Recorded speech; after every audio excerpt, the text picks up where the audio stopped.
Et bienvenue dans cette nouvelle émission. C'est François, je suis en compagnie de Joanne et on va parler de trading. Alors, c'est vrai que j'ai jamais fait de podcast sur cette question du trading. Bon, il est vrai que c'est pas le format idéal pour parler de trading. J'ai déjà fait du contenu plutôt écrit sur le sujet, mais là, on va voir avec Joanne qui est un expert de la question. On s'est rencontré là dernièrement euh, au séminaire en Guadeloupe sur lequel on avait été invité pour speaker lui sur le trading, moi sur les cryptos. Alors je sais que Johan, ça fait aussi un petit moment qu'il me suit et on va aborder ensemble différentes questions. Déjà, comment on fait pour se lancer dans le trading, où on va, vers quoi on se tourne, comment on fait pour débuter, plein de questions que moi je reçois pas mal sur les réseaux sociaux et aussi sur des questions que je m'étais posées au tout début il y a quelques années quand j'ai voulu commencer à apprendre le trading. Je savais pas quoi faire, je savais pas où aller, j'avais plein de questions. On va essayer d'aborder tout ça, on va peut-être parler des marchés actuels.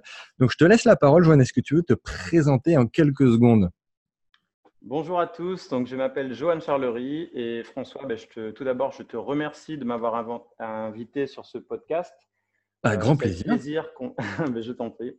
C'est avec plaisir que je vais vous parler de ma passion depuis plus de 10 ans, donc le trading sur les marchés financiers. Ta passion. Voilà. Oui, c'est vraiment une passion. Quand on passe plusieurs heures sur un sujet, ça bascule vite dans de la passion. Donc, comment j'ai découvert le trading? En fait, de formation, moi, je suis dans l'informatique. Uhum. Donc, je suis dans l'informatique et en 2006, j'ai eu l'occasion de travailler dans les salles de marché, en fait, à la Société Générale, à la Défense. J'étais à Paris à l'époque. Là, je suis rentré en Guyane. Et Ouais, donc voilà, préciser, donc tu es en Guyane maintenant et tu as quel âge? j'aurai 38 ans dans pas longtemps. Voilà, petite précision, on ne sait jamais. Voilà. Et donc, c'était une mission de support informatique pour les traders en salle de marché. Donc, D'accord. très classique, hein, ça va du changement de souris à la restauration de fichiers, à l'installation de PC, de logiciels. Voilà, c'était un peu notre rôle. On était aux petits soins pour les traders parce qu'ils sont assez exigeants. Et une souris en panne, ça peut avoir des répercussions dramatiques si, par exemple, ils ne peuvent pas revendre des ordres, ce genre de choses. Ça peut aller très loin. Non, mais tu rigoles, mais Ah je bah il peux y a t'assurer des que les millions en roulement. souris, on avait des souris alignées et dès qu'il y avait ce genre de problème, on fonçait, quoi. Donc, c'est comme ça que j'ai découvert un peu le trading. Je ne connaissais pas du tout. C'est vrai qu'il y a beaucoup, enfin, il y a 10 ans, on en parlait très peu. Bon, juste quand il y a des événements, voilà, on en parle un peu dans les journaux, etc. Mais sinon, ça reste un sujet qui est assez flou, en fait, pour les non-initiés. Et les gens n'ont pas C'est vrai. forcément le réflexe d'aller se renseigner ou chercher des formations. C'est un peu le trou noir, en fait. Ah, Quand bah, on n'y je connaît suis rien, d'accord.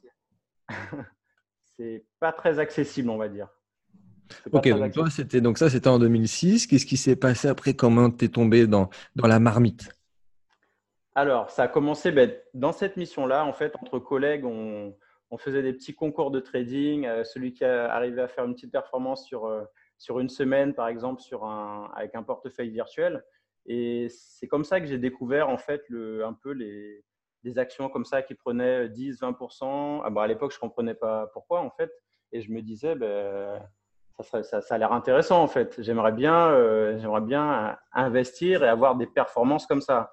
Donc, depuis cette période, j'ai commencé avec des portefeuilles virtuels et j'ai Mhm. investi également. À l'époque, c'était dans un PEA. Donc, j'avais un PEA et je m'amusais à acheter, revendre les actions comme ça au fil des saisons, on va dire, mais sans vraiment avoir de méthodologie au début.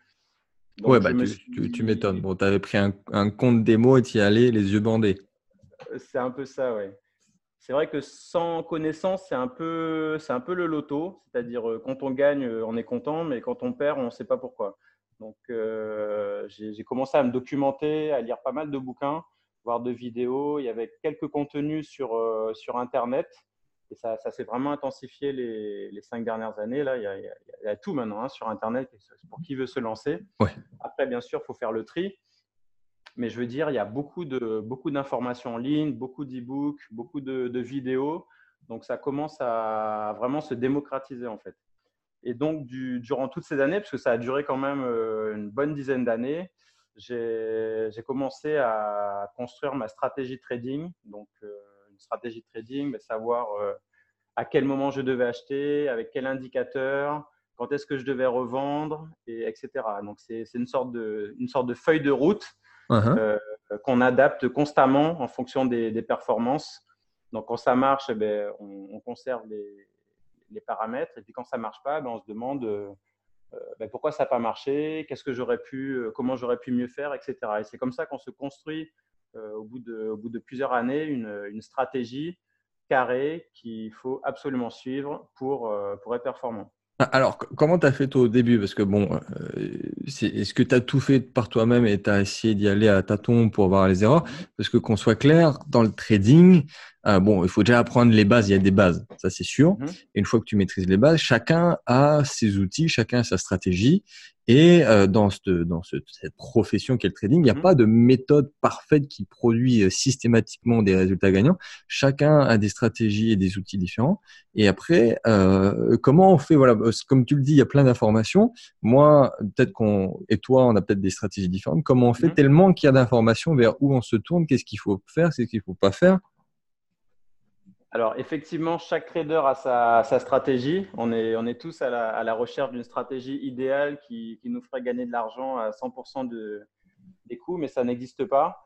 Donc, on est obligé de créer sa propre stratégie en fonction des informations qu'on récolte et l'adapter par rapport à soi, parce que chacun a une psychologie, un aspect psychologique et une aversion au risque. Il y a des personnes qui aiment investir sur le long terme, voire le très long terme, c'est-à-dire ne jamais revendre les actions, c'est une stratégie, et d'autres qui veulent acheter, revendre dans la journée et encaisser un bénéfice. Donc déjà, il y a plusieurs profils d'investisseurs.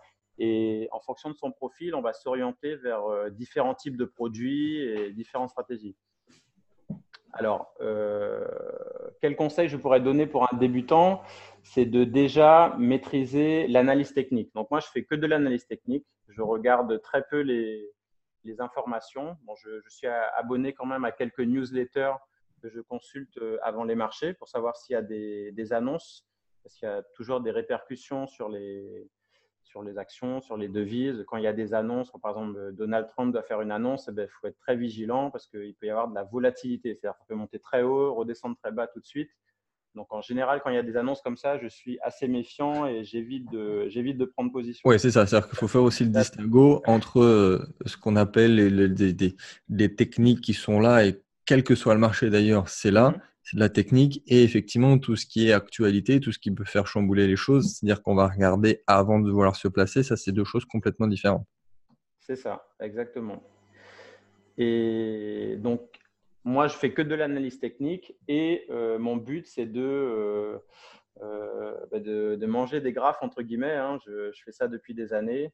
Et à force de les regarder, on se rend compte que les marchés sont cycliques, qu'il se passe plus ou moins les mêmes choses dans des espaces de temps assez longs.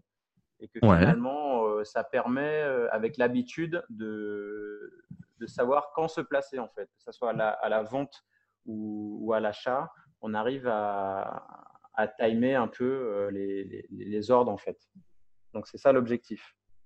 Alors, est-ce que tu as peut-être une ressource à partager ou plusieurs? Et voilà, peut-être des questions, mais très basiques, mais comment fait quelqu'un alors pour déjà choisir le marché? Ou comment on gère ses risques? C'est plein de questions comme ça qu'on se pose et auxquelles forcément on n'a pas forcément la question. Mais il y a plein de gens qui vont dire des choses différentes. Comment? Est-ce que tu as des choses à conseiller? Alors, tu parles en termes de ressources, quoi, sur Internet ou sur Ouais, est-ce que un… tu as un livre? Est-ce que tu as un site web? Est-ce que tu as peut-être une personne ou plusieurs d'ailleurs, hein? Est-ce que tu as peut-être un livre qui t'a marqué plus que d'autres? Alors, je t'avoue que j'ai pas lu beaucoup de livres sur le trading, puisque moi, j'ai plutôt pratiqué sur les graphiques. C'est Mais il y beaucoup a plus un basique. livre qui m'a vraiment fait découvrir l'analyse technique. C'est un livre de Stan Benstein qui Hein. s'appelle Gagner à la bourse, à la hausse et à la baisse. Il est disponible sur Amazon. C'est un livre qui est assez ancien et qui permet en fait de prendre connaissance des cycles de marché. Donc lui, il considère qu'il y a 4 cycles de marché. Donc la consolidation, pardon. Donc ça, c'est quand il n'y a pas vraiment de tendance et que les cours stagnent entre deux barrières, entre guillemets. Ensuite, il y a la phase de hausse. où là, c'est jackpot, hein, c'est là où on engrange les plus-values. Ensuite, il y a encore une consolidation. Et la dernière phase, c'est la baisse. Donc ça, c'est sa vision des choses. Donc moi, je l'ai un peu adapté, puisque Ouais, pour moi je pense qu'il y a trois phases de marché. Donc il y a la hausse, la baisse et la consolidation. Donc après, elles s'enchaînent aléatoirement, on va dire.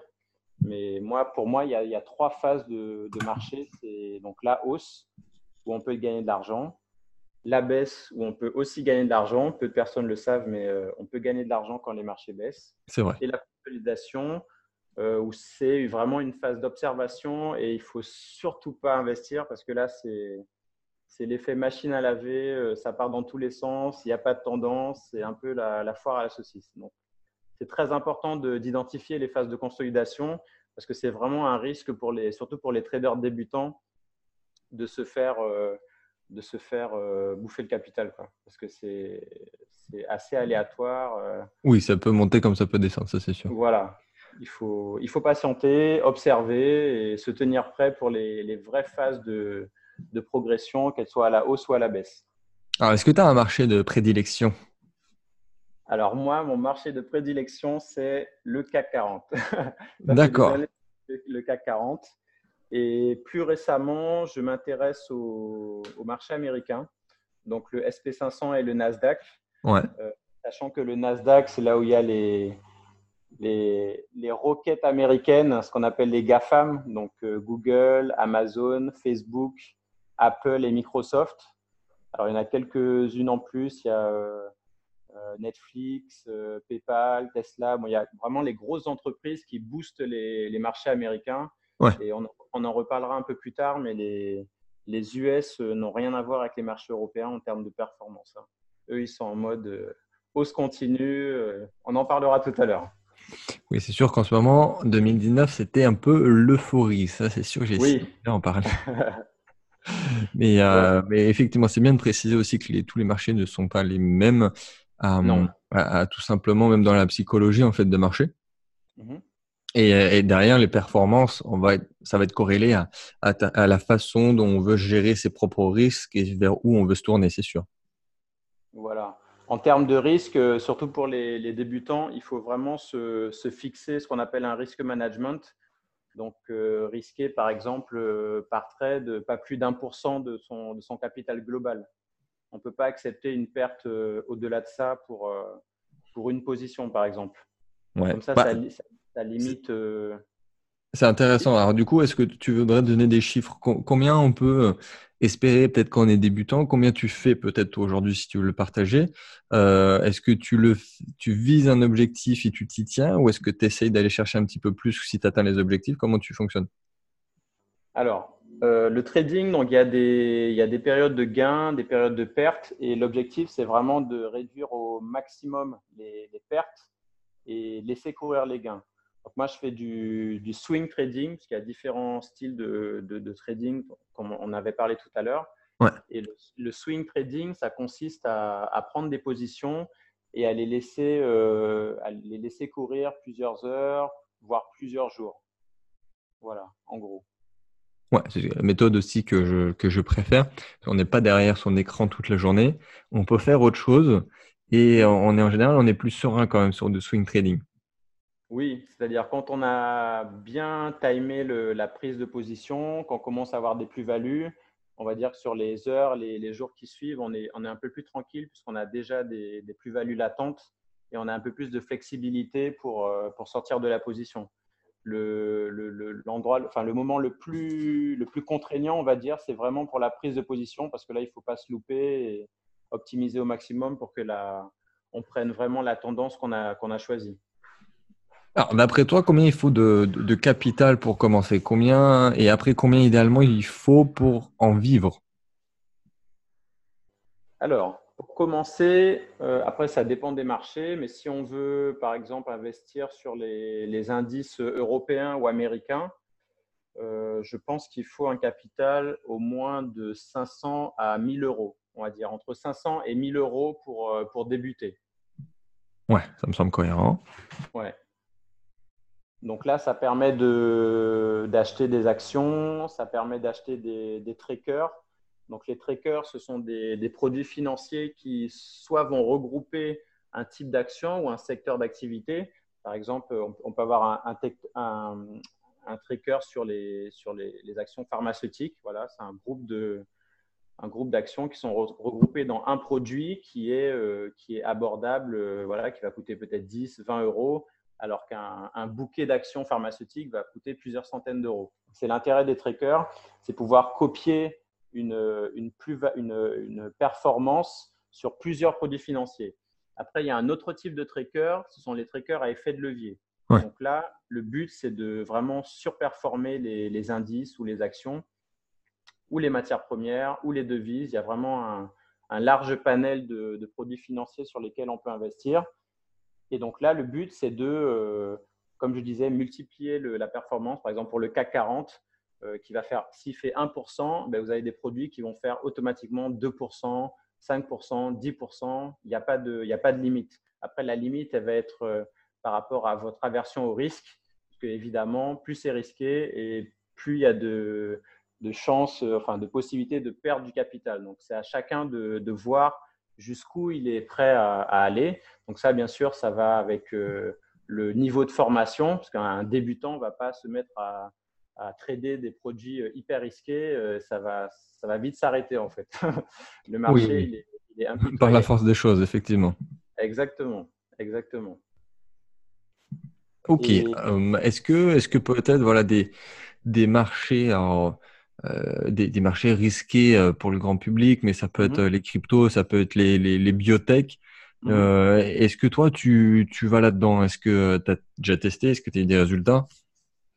Alors, moi, j'utilise principalement ce qu'on appelle des turbos. Donc, ce sont des produits à effet de levier qui vont de 2 à, on va dire, plusieurs centaines on va dire, je ne sais pas, ça peut aller jusqu'à 140, par exemple. Le CAC va faire 1% et le produit va faire 140, Mhm. 140%. Et donc, ce qui est intéressant avec les turbos, c'est qu'on peut vraiment choisir l'effet de levier.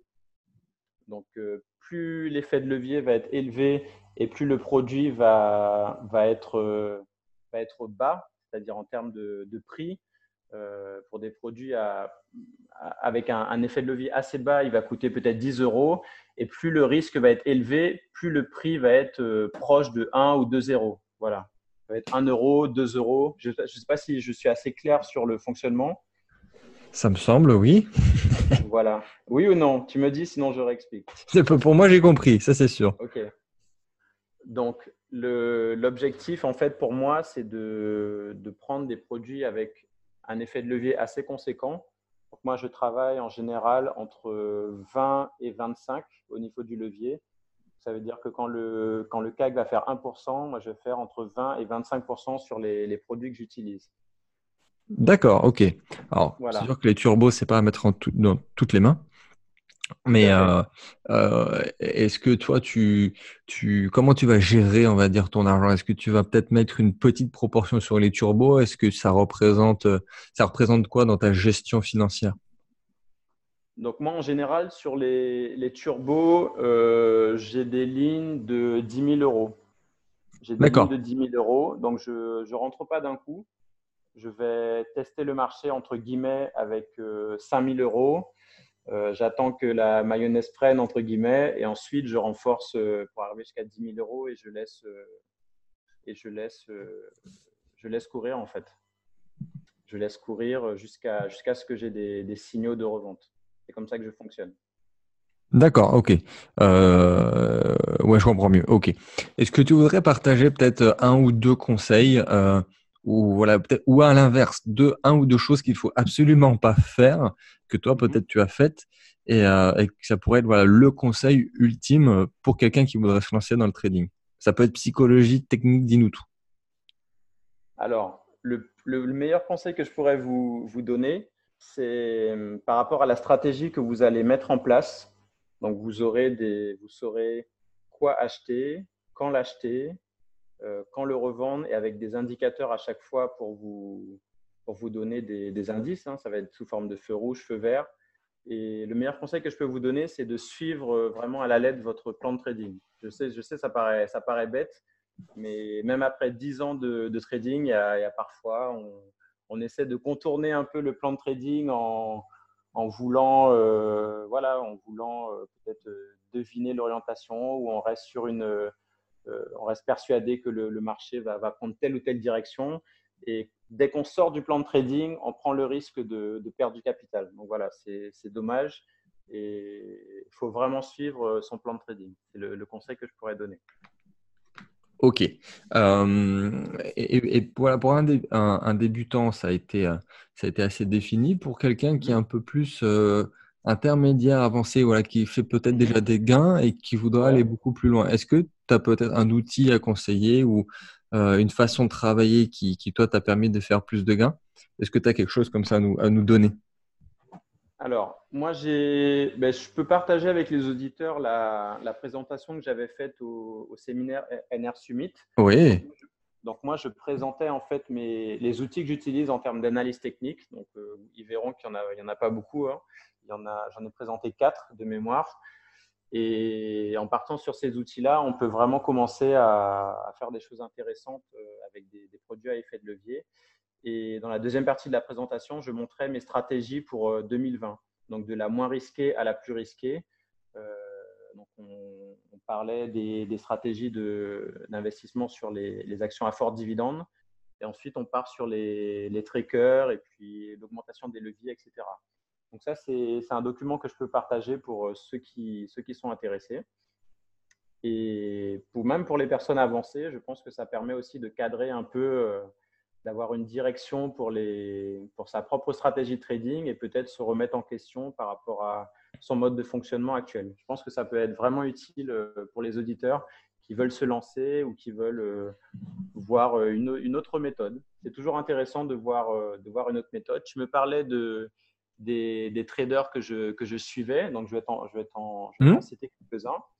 Donc, en termes de crypto-monnaie, il y a François Denis. Je ne sais pas si tu connais, si tu le connais. Donc, ça fait pas mal de temps que je te suis hein, sur les cryptos. Et il y a également Olali qui est spécialiste sur la crypto-monnaie. Et en termes de trading, moi, je suis Cédric Froment qui fait Ouais.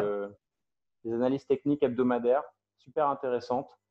Il fait aussi de la crypto, donc il nous fait un peu une météo des marchés le samedi sur les marchés US, les marchés européens et la crypto-monnaie. Et je le trouve assez pédagogique quoi, dans son approche. Donc c'est vrai que je ne suis pas beaucoup de personnes, mais en tout cas, je le suis lui et c'est déjà pas mal. C'est Bah, déjà pas merci mal. beaucoup. Et toi, du coup, où est-ce qu'on peut te suivre, où on peut te retrouver si en plus justement tu voudrais partager ce petit contenu?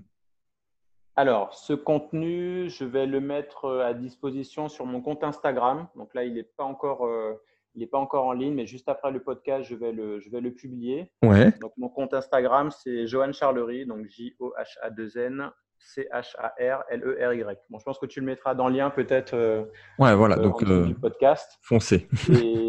Et donc, sur mon compte Instagram, je partage mes analyses, mes résultats. Enfin bon, c'est vraiment très interactif. Je réponds aux messages qu'on me pose sur les formations ou des demandes d'investissement. Je suis vraiment très, très ouvert et accessible. Voilà. Donc, tout se passe sur Instagram. D'accord, tout sur Instagram. Génial. Donc, allez regarder ce que fait Johan et apparemment, il répond à tout le monde. Encore quelques questions, Johan. Combien de temps il Oui. faut pour se dire, OK, là, ça y est, je suis bon en trading. Si Mhm. on s'y met à temps plein, voilà, admettons, on n'a pas de travail à côté, on n'a pas d'activité, Mhm. on veut en vivre du trading en 2020, combien de temps il faut? Combien de temps il faut? Alors, le problème, c'est qu'il faut beaucoup de pratique avant Oui. de mettre un capital assez conséquent et avoir des revenus plutôt intéressants. Je pense qu'il faut au moins 6 mois de pratique, hein, mais vraiment de manière intensive, c'est-à-dire Hmm.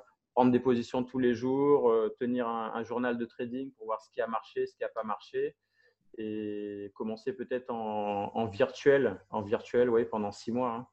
Ça sert Ouais, à je rien suis d'accord. de. Hmm. C'est clairement minimum. je pense, si on débute, qu'on fait ça sérieusement avec de la Mhm. discipline.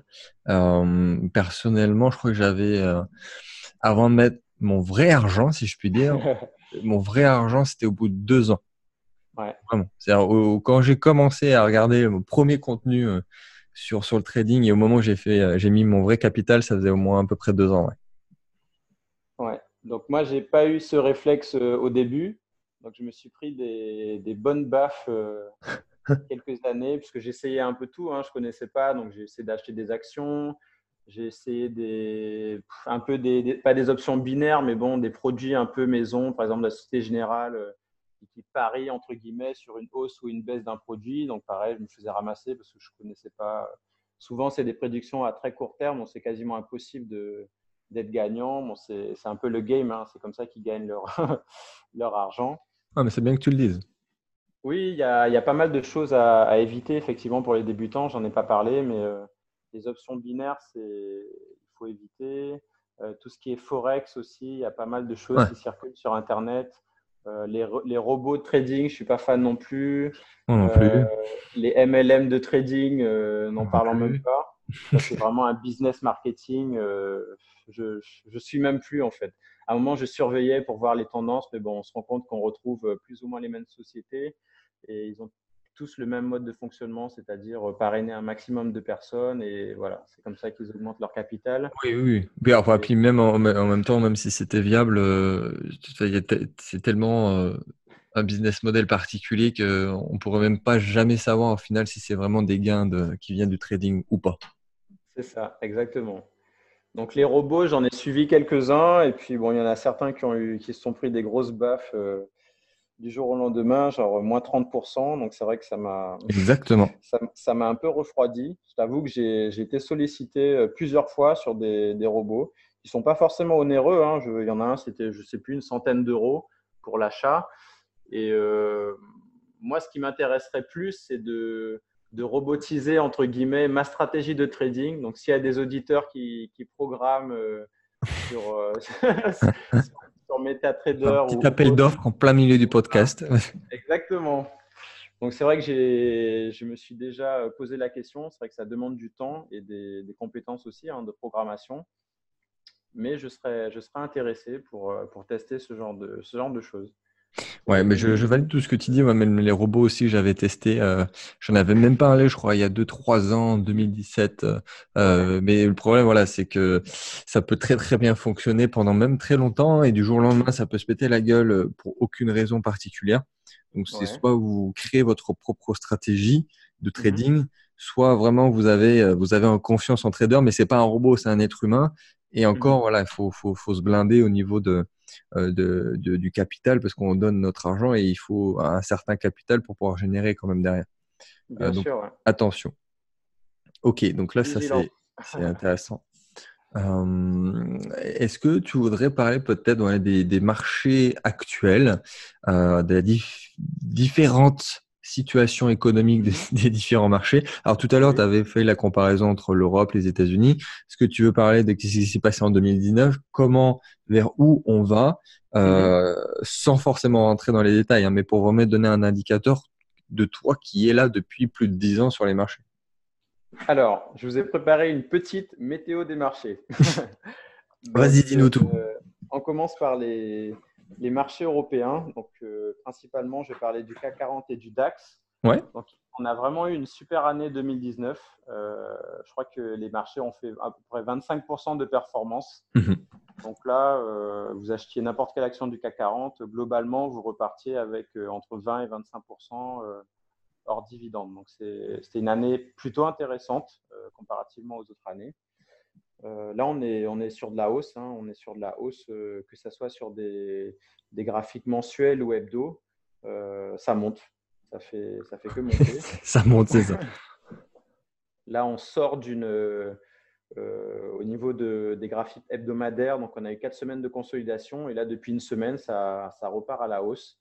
Donc, là, ça augure.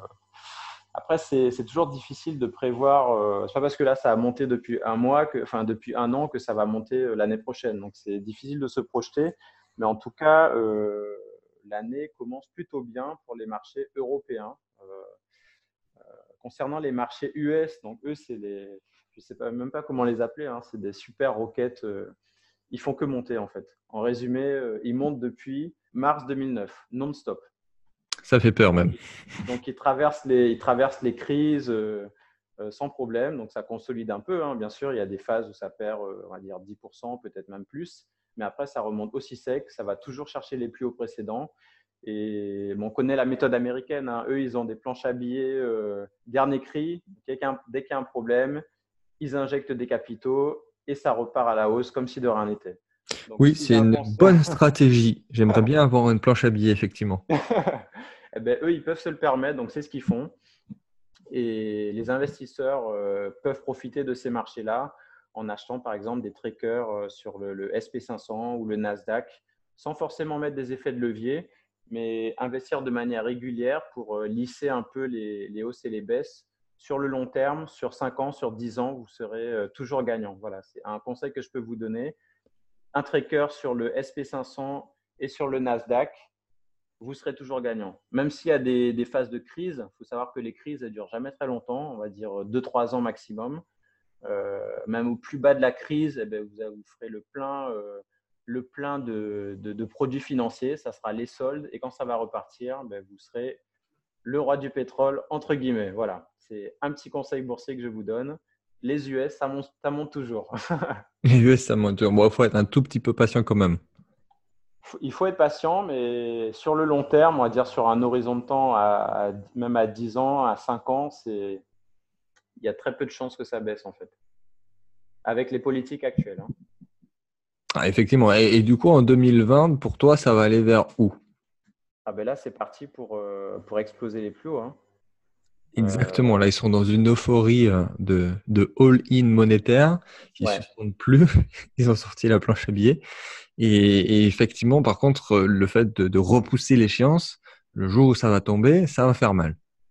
Ah ben, ça va faire mal pour les personnes qui ne profitent pas de la baisse parce que moi, ça va me faire du bien quand ça va chuter fortement puisque je saurai sur quels produits financiers investir, que ce soit des trackers ou des turbos. Et chacun pourra investir à son niveau, hein, qu'il soit débutant ou autre. J'en parle dans ma présentation. Il y a des produits vraiment abordables pour profiter des baisses des marchés. Donc voilà, vous les achetez comme des actions classiques. Hein, et vous pouvez vraiment profiter des phases de crise ou de krach boursier sans problème en engrangeant des bénéfices. Voilà. Bah après, c'est un peu contre-intuitif pour la plupart des gens qui ne savent pas clairement qu'on peut gagner de l'argent quand ça se casse la gueule aussi. Exactement. En fait, non seulement on gagne de l'argent quand ça chute, et on fait le plein à la fin de la chute. Donc après, c'est quand ça repart à la hausse, c'est exponentiel, quoi. Les gains qu'on fait, c'est hallucinant. Moi, je me souviens en 2009, quand il y a eu Ouais. la crise des subprimes, parce que moi, j'étais vraiment au cœur de l'action en tant que support informatique, puisque Et oui, tu étais en plein dedans. j'étais en plein dedans. Donc, Jérôme Kerviel, c'était un de mes utilisateurs. Et voilà, j'ai eu droit aux enquêtes policières. Pourquoi vous avez restauré tel fichier? Enfin bon, c'était un peu les coulisses de la crise. Donc, bon, je vais pas m'étendre plus sur cette histoire. Mais en tout cas, à cette époque, moi, je me souviens que, par exemple, l'action Crédit Agricole, elle était à même pas 3 euros, quoi.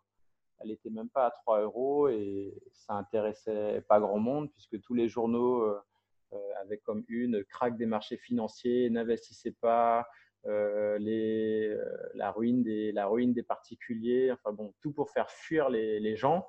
Et à l'époque, s'ils avaient acheté des actions à 3 euros, après, c'est remonté, je crois, à 15 hein, de mémoire Crédit Agricole. Donc, imagine la plus-value, même avec 1000 euros d'actions, c'est plutôt intéressant. C'est Ok. plutôt intéressant.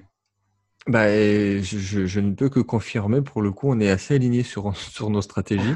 Donc, j'ai fait Ouais. pas mal de contenu dernièrement aussi sur, effectivement, à la fois se protéger, mais même potentiellement aller chercher des gains en phase de crise, en phase de rebond. Et dans tous les cas, il y a des opportunités. Hein. Pour certains, c'est dramatique. Pour d'autres, c'est génial.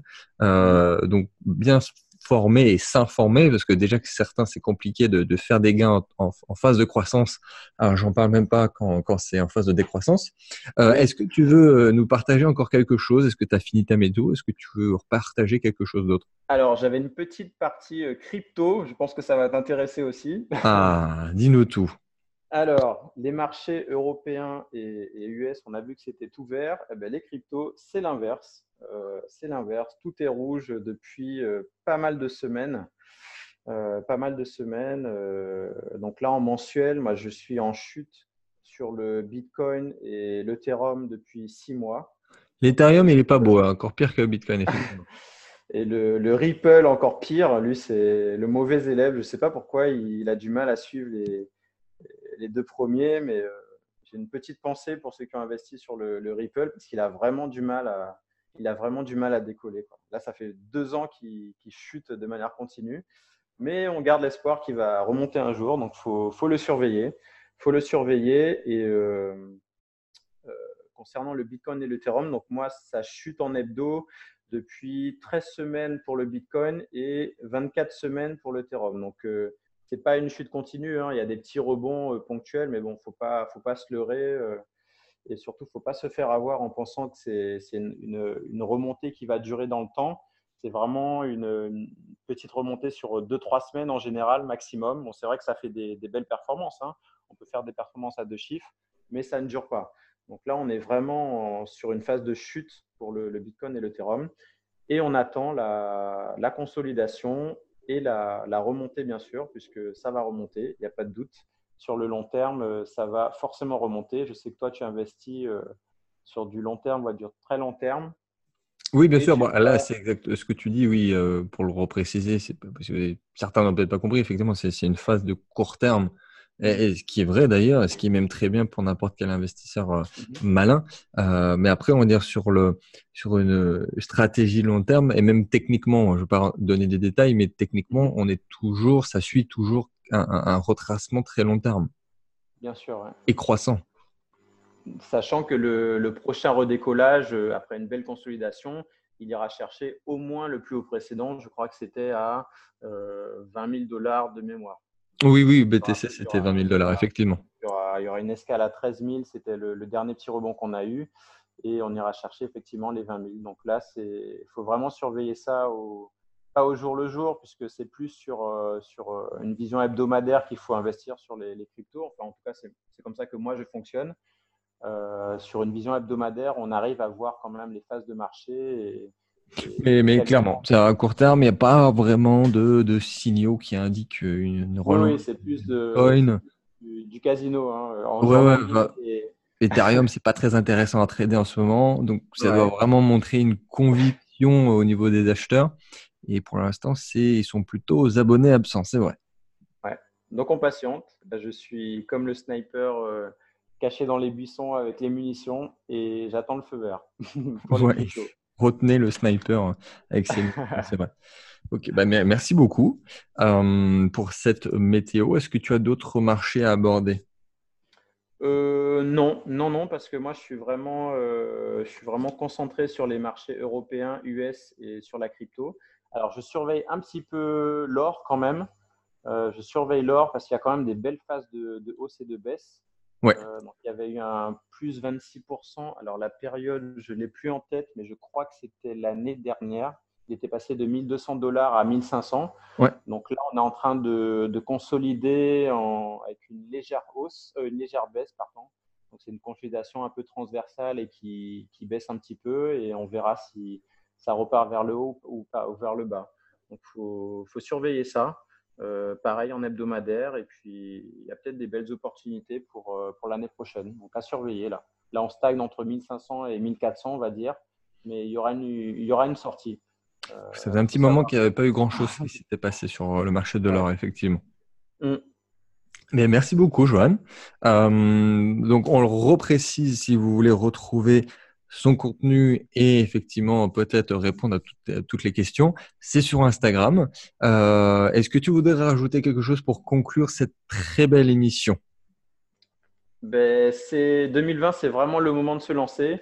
Là, les US, ils sont gonflés à bloc. On voit que toutes les sociétés sont vraiment en hausse assez violente depuis plusieurs semaines. Donc, je pense que 2020 sera une bonne année trading. Après, il ne faut pas oublier qu'il y aura la réélection de Donald Trump. Oui, Lui, il y aura forcément un impact sur les marchés. Il n'a pas forcément intérêt qu'il y ait un krach boursier d'ici sa réélection. Donc voilà, exactement.